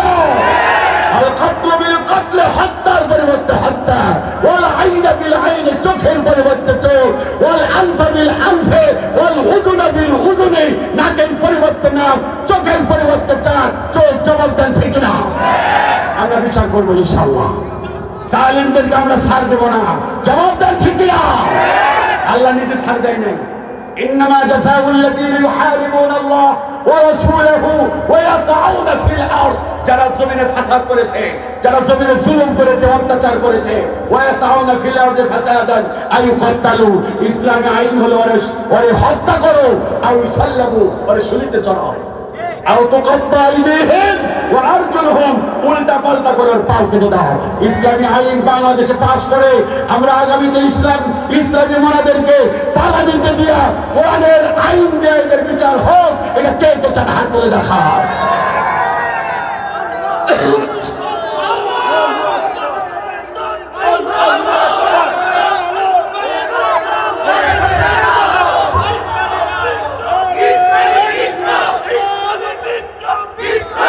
হাত নামান। শহীদ আল্লামা সাইদি যে কয়েকটি কথা বলেছিলেন তার প্রত্যেকটি কথা বাস্তবে রূপান্তরিত হয়েছে, ঠিক কিনা? উনি বলেছিলেন বেশি বাড়াবাড়ি করো না, এমন ছাকা দেবো গোড়া থেকে মামাবাড়ি দিল্লি গিয়ে পড়বার বাংলাদেশে জায়গা হবে না। বাস্তবায়িত হয়েছে। উনি বলেছিলেন এমন অমানিসার কালো কালো অন্ধকার দেখতে পাচ্ছি, সক্ষম ভাবে যদি মোকাবেলা না করতে পারো তাহলে তোমাদের উপরে এমন এক আযাব চলে আসবে তোমরা আর সারাতে পারবে না, ঠিক কিনা? সেটা বাস্তবায়িত হয়েছে। কিন্তু আমার রিসার্চ, আমার গবেষণায় ওনার একটি স্বপ্ন, ওনার একটি কথা আজও বাস্তবায়িত হয় নাই। উনি বলেছিলেন বাংলার জমিনে কোরআনের রাজ কায়েম হবেই হবে। উনি দেখে যেতে পারে নাই ওনার এই স্বপ্ন আগামীতে ইনশাআল্লাহ বাস্তবায়ন হবে, ইনশাআল্লাহ। আরো জোরে বলেন ইনশাআল্লাহ। কোরআনের আইন দিয়ে যদি রাষ্ট্র পরিচালিত হতো এদেশের চোরগুলো আর খুঁজে পাওয়া যেত না। আর কথা বলে ঠিক কিনা? আর সারিক ওয়া সারিকা, চোর এবং চুন্নির হাত কেটে দাও। চোর আর একটা কি বুঝলাম না। হোয়াট ইজ চুন্নি? চুন্নি কারে বলে? মহিলা চোর। তাহলে বোঝা গেল মহিলা চোর দেশে আছে। কথা বলেন ঠিক কিনা? কথা কার? এর হাত কেটে দাও। ফাঁদ ওয়াহিদ হুমা। এই আইন যদি পাস হয়, এমপি যদি চুরি করে হাত যদি কেটে দেওয়া যায়, এমপি নিয়ে বিয়ে করবে, তুমি করবা বিয়ে? ওটা কাছে বলুন না, আপনি তো বিয়ে করছেন মেয়ে একটা, যারা করেন এরা করুন। এই যুবকের কথা বলো, এমপি চুরি করার পর হাত কাটে গেছে, চোরের মেয়ে বিয়ে করবা? করবা না। এটাই বাস্তব। বিশ্বনবীর জামানায় এক সম্ভ্রান্ত মহিলা বুখারীতে আসছে, ফাতেমা করে নাম, চুরি করছে। নবীজি হাত কাটার আইন দিয়ে দিলেন। সাহাবীরা চিন্তা করলেন সর্বনাশ, এই মহিলার হাত কাটা গেলে ইজ্জত শেষ বংশে। সবাই বসে একটা বৈঠক করলে, বৈঠক করার পর বলে যে এক কাজ করো, যায় তুমি তো বিশ্বনবীর বাড়িতেই থাকো, পালক পুত্র, তুমি কেন নবীদের একটা সুপারিশ করো যাতে হাতটা না কাটে। কি বলে? ইয়া রাসূলুল্লাহ, আসসালামু আলাইকুম। ওয়ালাইকুম আসসালাম। যায় কি মনে করে? হুজুর একটা সুপারিশ নিয়ে আসছি, সাহাবীরা আমার কাটাইছে। আপনি যে মহিলার হাতটা কেটে দিতে বলছেন না, খুব সম্ভ্রান্ত পরিবারে, এই মহিলার হাত কাটা দিলে এই বংশের ইজ্জত থাকে না। আপাতত আইনটা একটু রদ করে। আল্লাহ নবী বলেন শোনো যায়েদ, আল্লাহর কসম করে বলি আমার মেয়ে যদি ফাতেমা চুরি করতেন আমি ফাতেমার হাতটাও কেটে দিতাম। আল্লাহু আকবার। কোরআন পড়ি কিন্তু কোরআনের আইন আমরা চাই না। আযযানিয়াতু ওয়াযানি ফাজলিদু কুল্লা ওয়াহিদিন মিনহুমা মিয়াতা জালদা। জেনাকারিনী যদি বিবাহিত হয় পাথর মেরে শেষ করে দিন, অবিবাহিত হলে মিয়াতা জালদা 100 বেত মার। আইন যদি বাইতুল মুকাররম মসজিদের দক্ষিণ গেটে একটা বিচার যদি হতো, বাংলাদেশে যত ইউটিউবার দেখেন না কিছুদিন আগে অভিযানে দেখলাম, মিজানুর রহমান আজহারের মাহফিল দেখলেন না, কি পরিমাণ ক্যামেরা, সব ক্যামেরাগুলো যেত আর টিভিগুলো এটা সম্প্রচার করতো। একটা বিচার যদি সরাসরি লাইভ হতো এদেশে আরো কোনো জেনাকা খুঁজে পাওয়া যেত। কোরআনের আইন বাংলাদেশে পাস হোক, এটাকে আমরা চাই না। তাহলে ওয়াজাহাদু, এক নাম্বার হলো ইমানের 1 নাম্বার শর্ত, জিহাদ করতে হবে। জিহাদটা কি? এই যে বর্তমান সমাজ আছে, আইন আছে, এই আইনকে পরিবর্তন করে কোরআনের আইন বাস্তবায়ন করা, ঠিক কি এখন? এটা করতে গিয়ে যদি জঙ্গি মামলাও খায়, ধৈর্য ধারণ করতে হবে, ইখতিয়ার করতে হবে, জবাব দেন, ঠিক কিনা? রাজি আছি ইনশাআল্লাহ। আমার ভাইয়েরা কষ্ট হচ্ছে, এবার মনোযোগ দিয়ে শুনেন, এবার জবাব দিতে হবে মুসলমানের মতো। জান্নাতে যাওয়া সহজ না কঠিন? সবাই বলেন। আল্লাহ পাক বলেন 5টা জিনিস দ্বারা আমি আল্লাহ পাক পরীক্ষা করব। কয়টা?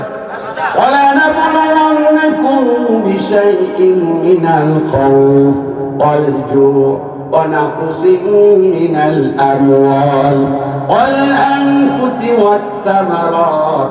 এক নাম্বার হলো ভয় দ্বারা ঘরে থাকতে পারবেন না, মামলা হবে, মোকদ্দমা হবে, জেল হবে, ফাঁসি হবে। জবাব দেন ঠিক কিনা?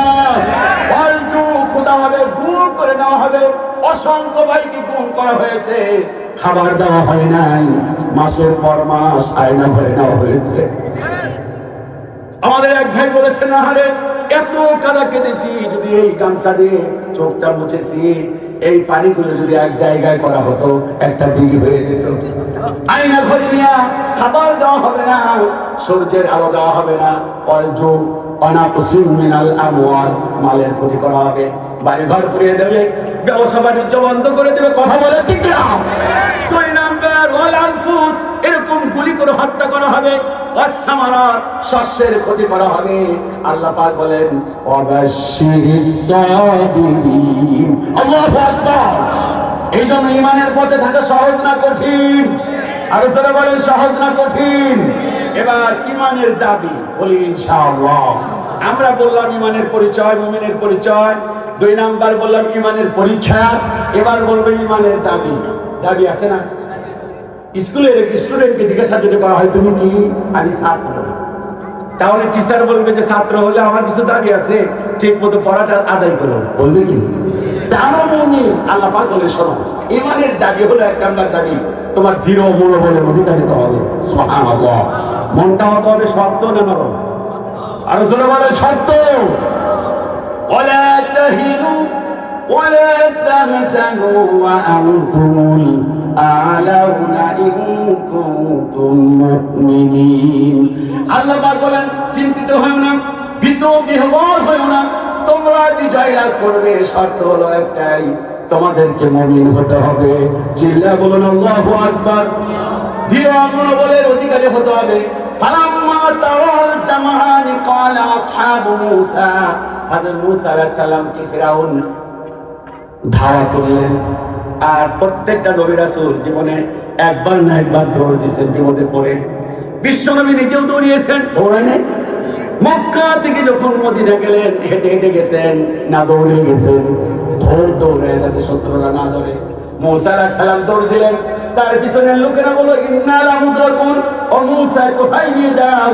আমরা না ধরা পড়ে গেলাম, কারণ আমাদের পিছনে শত্রু, আমাদের ডানে শত্রু, আমাদের বামে শত্রু, আর আপনি আমাদেরকে সাগরের পাড়ে নিয়ে যাচ্ছেন।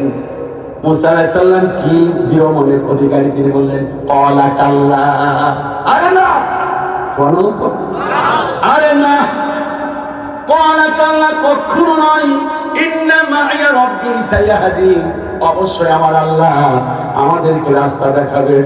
সুবহানাল্লাহ। মূসা আলাইহিস সালাম যখন সাগরের পাড়ে গেলেন, সাগরের পাড়ে যাওয়ার পর আমার ভাইয়েরা, আল্লাহ পাক বললেন মূসা রে তোমার হাতে কি? বলে রব্বুল আলামিন আমার হাতে হলো লাঠি। আল্লাহ পাক বললেন লাঠি দিয়ে বাড়ি মারো। উনি লাঠির দিয়ে বাড়ি দিলেন। বাড়ি দেওয়ার পর এবার আলেম উলামা এবং মাদ্রাসার ছাত্র স্টুডেন্ট যারা, যুবক যারা, মেহেরবানি করে বলো রাস্তা হলো কয়টা? 12টা। এই যে কত সুন্দর জবাব মনে শিখাই রাখছি। 12টা রাস্তা হলো। জবাব দেন, এই সাগর পানি দিয়ে যাওয়ার জন্য কয়টা রাস্তা যথেষ্ট? হলো কয়টা? দুদিকে পানি সরে গেল, মাঝখানে ফেরাউন পড়ে গেল, মূসা আলাইহিস সালাম পড়ে গেলেন। আর তার সাথীদের বললেন দেখো ঈমানটা মজবুত করবা, আল্লাহ সাহায্য করবেন। সুবহানাল্লাহ। উনি সিজদায় চলে গেলেন। নামাজ পড়াবার যখন গেলেন, ফেরাউন চিন্তা করলেন এই তো সুযোগ পাইছি, এবার খুব তেজ নিয়ে সামনে যাচ্ছে। পানি একটা বাড়ি দিল। বাড়ি দেওয়ার পর ফেরাউনকে খবরদার, পানি আমার সঙ্গে বেয়াদবি করো না, আমার সঙ্গে বেয়াদবি করো না। পানি এবার জবান খুললো।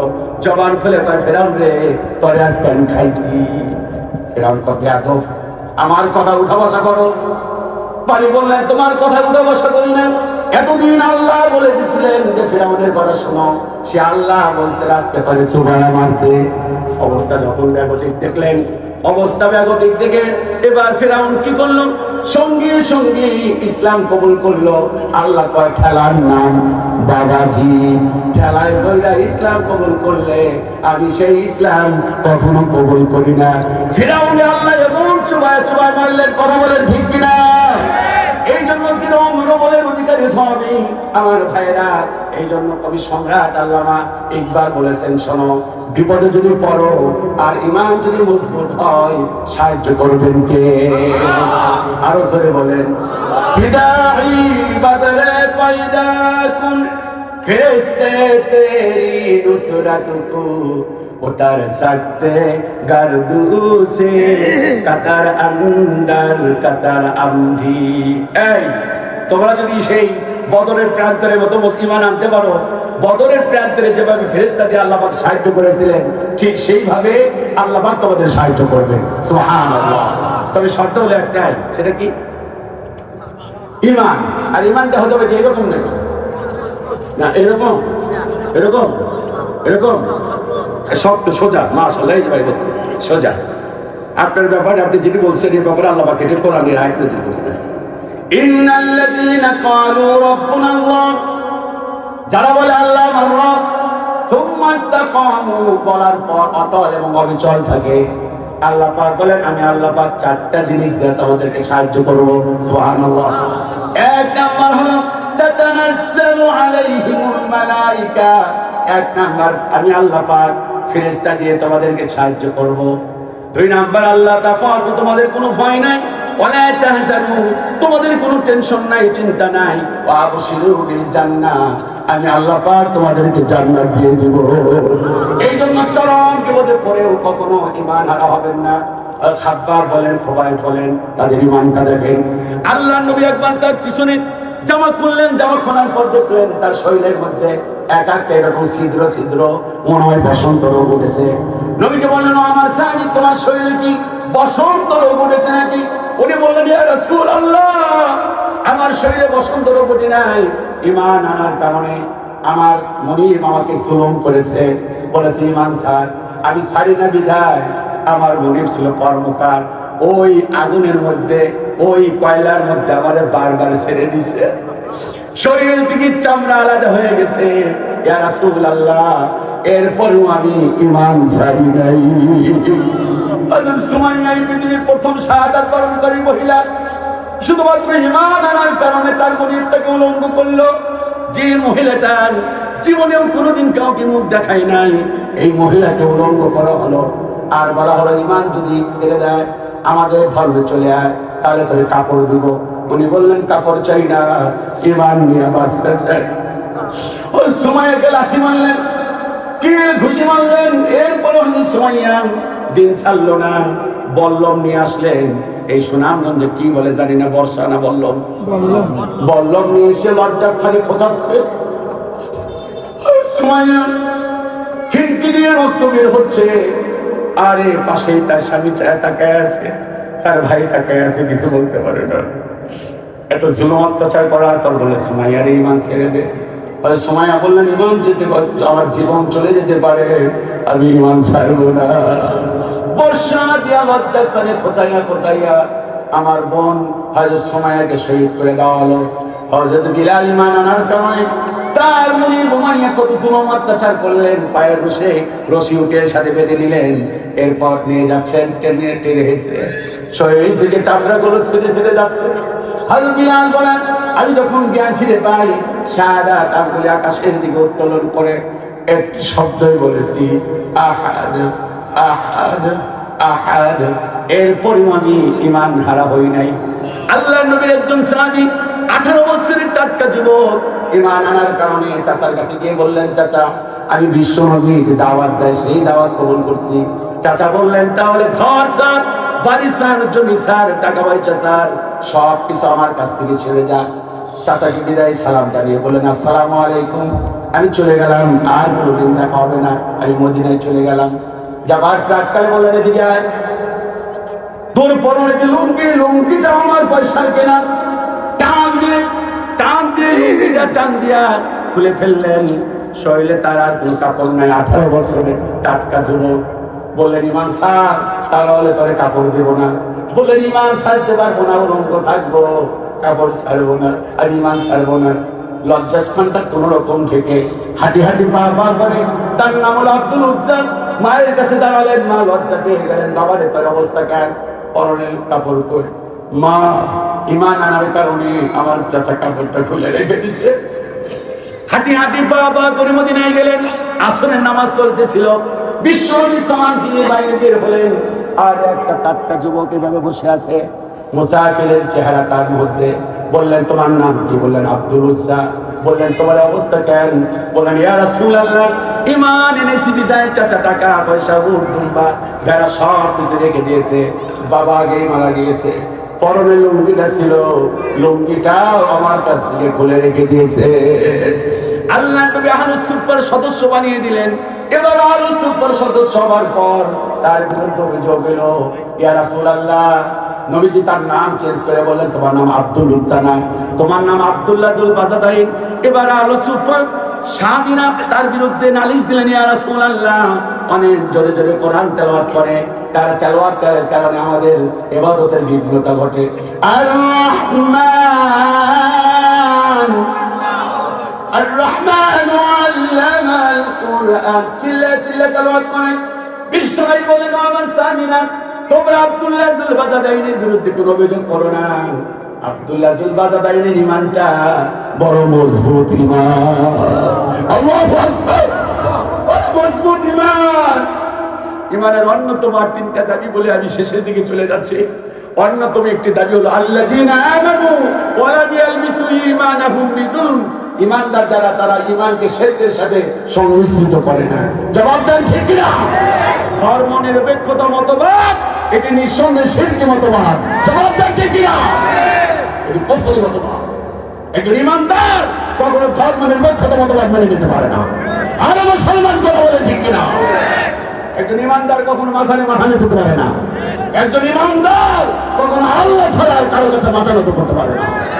আল্লাযীনা আমানু, যারা ঈমানদার, ওয়া লাম ইয়ালবিসু ঈমানাহুম বিযুলম, তোমরা জুলুমের সাথে শিরকের সাথে তোমরা তোমাদের ঈমানকে সংমিশ্রিত করো না। রাজি আছেন ইনশাআল্লাহ? এটা অন্যতম একটি দাবি। ঈমানের আরেকটা দাবি হলো যে কোনো বিষয়কে সন্দেহের মধ্যে রাখা যাবে না। ইন্নামাল মুমিনুনা বিল্লাহি ওয়া রাসূলিহি সুম্মা লাম ইয়ারতাবু। মুমিন তারাই যারা তাদের ঈমানকে কখনো সন্দেহযুক্ত করে না। আল্লাহ এক, এটা বিশ্বাস করতে হবে। বলি ইনশাআল্লাহ। আর জোরে বলেন ইনশাআল্লাহ। ঈমানের অন্যতম একটি দাবি, মুনাফিকি করা যাবে না। কি করা যাবে না? ওয়া মিনান নাস মান ইয়াকুলু আমান্না বিল্লাহি ওয়া বিল ইয়াউমিল আখির ওয়া মা হুম বিমুমিনিন। ঈমানদার হলো তারা মুখ দিয়ে বলে, কিছু ঈমানদার কিছু লোক আছে মুখ দিয়ে বলে কিন্তু আখিরাতে বিশ্বাসের কথা বলে, আসলে তার ঈমানদার না। এই জন্য আমরা ঈমানদার যদি হয়ে থাকি, আমাদের অন্যতম শেষ দাবি হলো ইনিল হুকমু ইল্লা লিল্লাহ, আল্লাহর হুকুম দিয়ে রাষ্ট্র পরিচালিত হবে ইনশাআল্লাহ। কথা বলেন ঠিক কি না? আল্লাহর হুকুম দিয়ে রাষ্ট্র পরিচালিত হোক, এটা আমরা চাই। কে হাত তুলে দেখান ইনশাআল্লাহ? আমরা চাই যে ইনশাআল্লাহ। আল্লাহ পাক আমাদেরকে কবুল করুন, আমিন আমিন। জাহান্নাম থেকে বাঁচতে চান? কে কে বাঁচতে চান? হাত তুলে দেখান, হাত নামান। আল্লাহ পাক সত্যি একটি ব্যবসার কথা বলছেন, হাল আদুল্লুকুম আলা তিজারা, আমি কি তোমাদেরকে একটি ব্যবসার কথা বলবো না? তুনজিকুম মিন আযাবিন আলীম, যা জাহান্নাম থেকে তোমাদেরকে মুক্তি দিয়ে দিবে। ব্যবসাটা কি? তুমিনুনা বিল্লাহি ওয়া রাসূলিহি, আল্লাহ এবং তার রাসূলের প্রতি ঈমান। চিল্লা কি সুবহানাল্লাহ বলবেন না? ঈমান আছে যেখানে, সর্বশেষ বলছি, ঈমান আছে যেখানে বরকত আছে সেখানে। দুইটা জিনিস থাকলে আমাদের বাংলাদেশে বরকত আসবে। আচ্ছা বলেন তো দেখে, একটা ঈমান আর একটা তাকওয়া। এই যে দেখেন, মাশাআল্লাহ, আমার এক ভাই বলছেন তাকওয়া। এটি বলি শেষ করছি। ওয়ালাউ আন্না আহলাল কুরআন আমানু ওয়াত্তাকাউ লাফাতাহনা আলাইহিম বারাকাতিন মিনাস সামাই ওয়াল আরদ।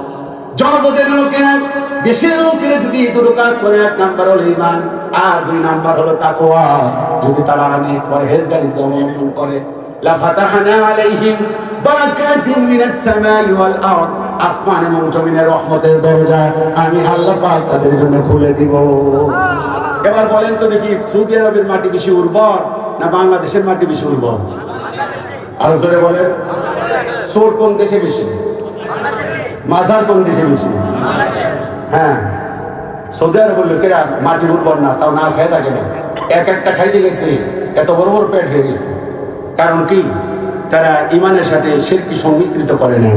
তাদের মধ্যে তাকওয়া আছে, দোকান খুলে চলে যায় মসজিদে, কোনো সমস্যা হয় না। আমি ঢাকায় মসজিদে জুম্মার নামাজ পড়াই, কয়বার যে জুতা হারাইছে আল্লাহ জানে, আমার জুতা নিয়ে গেছে। আমি খতিব, আমার জুতার কোনো গ্যারান্টি নেই, আপনার জুতার কি গ্যারান্টিটা বলেন? তার অন্যতম কারণ হলো কি জানেন? আমাদের ইমানের অভাব আর তাকওয়ার অভাব। এই ইমান এবং তাকওয়া আসবে আমরা যদি সত্যিকার অর্থে কোরআনকে আমরা শুধু তেলাওয়াত না, এটি বাস্তবে যদি রূপান্তরিত করতে পারি, বলি ইনশাআল্লাহ।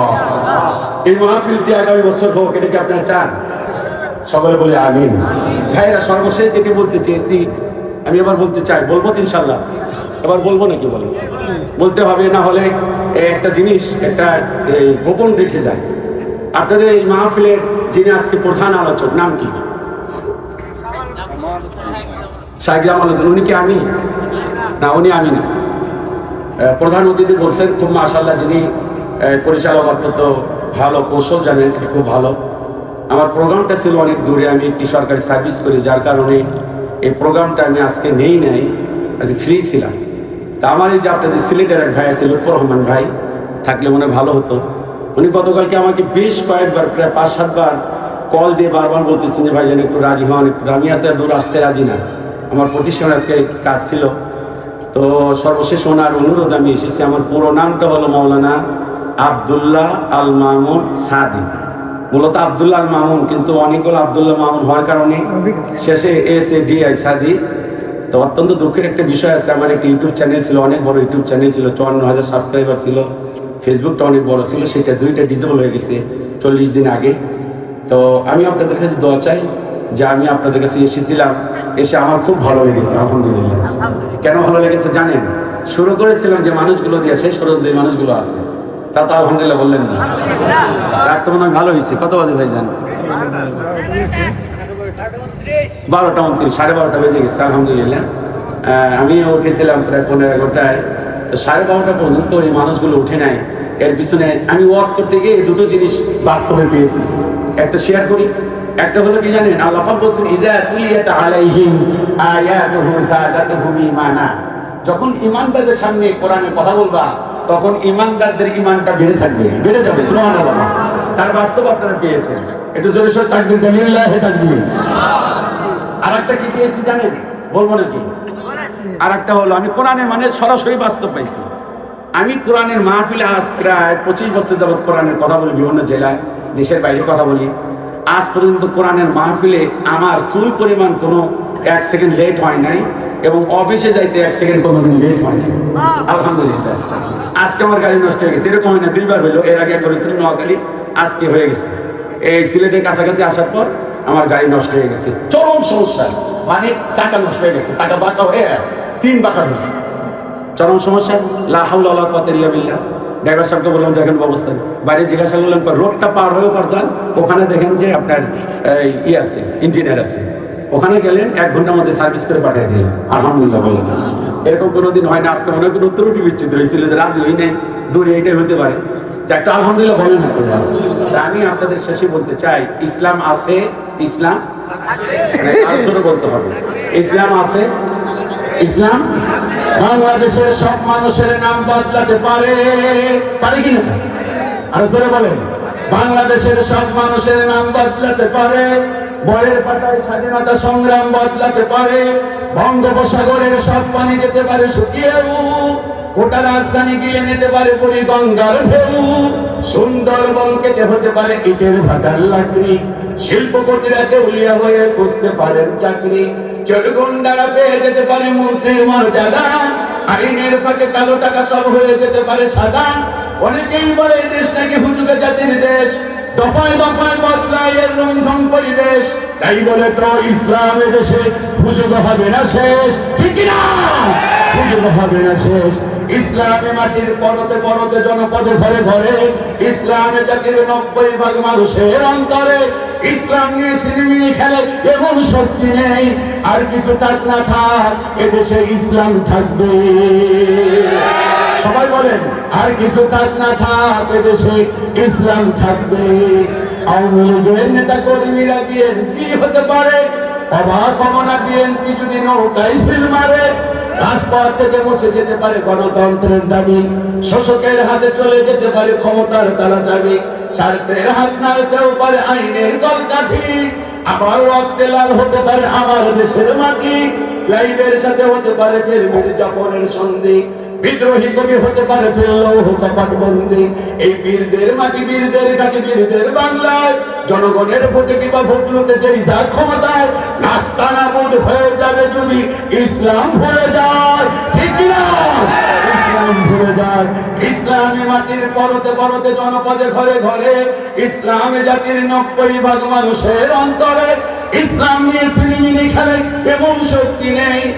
আর কিছু থাক না থাক দেশে ইসলাম থাকবে। আমি আপনাদের একটা স্লোগান দিতে চাই জোরে সোরে, লিল্লাহে তাকবীর। আসসালামু আলাইকুম ওয়া রাহমাতুল্লাহ। আলহামদুলিল্লাহ, কেউ উঠবেন না। তাফসীরুল কোরআন পরিষদে আজকে 14 বছর পূর্তি হলো। এই জন্য আবারও আমাদের শুকরিয়া আদায় করি। আলহামদুলিল্লাহ, 2টা যুগ পেরিয়ে গেল।